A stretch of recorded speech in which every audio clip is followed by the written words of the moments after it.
आज चाहिँ म बिहानै उठेर चिया बिस्कुट खाएर चल्दिएको ऐसेलो गएर सामान किनेर म चाहिँ फर्किएँ घरतिर।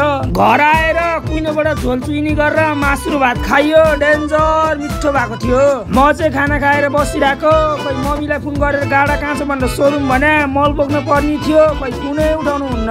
मम्मीले कल उठाउनु भएन, अब आफै डोकोमा बोक्छु भनेर गएको। पुरै केटोले गाडा त सेपमा राखेर रहेछ, मलाई थाहा नै भएन। अब चाहिँ गाइस हामी भट्टाभरि मल बोक्न पर्ने हुन्छ। आज चाहिँ फेरि यहाँ होइन तल्लो घरमा बाटै बनाएको छैन, अब चाँदे साँधे ल्याएर बाटो बनाउनु पर्छ।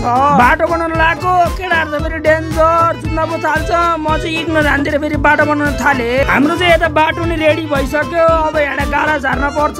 मैले चाहिँ त्यतापट्टि झारेर यतापट्टि ल्याएको, यता पनि पुरै झार्न पर्ने रहेछ, अब यता नि खन्न पर्ने भयो। मैले चाहिँ यसो कट देखाएर झारिदिएको, केटाहरू त पुरै फ्यानै भइदिएर।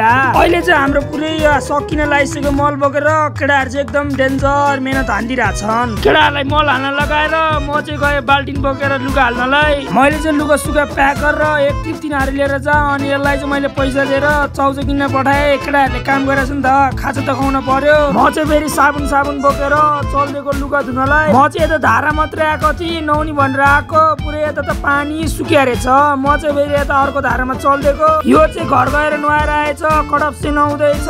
मैले नि नुहाएर भ्याइसक्यो। एकछिनमा त केटोले पुरै छेपाएर पो समातेर देखाउँछ त। घर आएको त केटोले चाउचाउ ल्याइसकेको छ।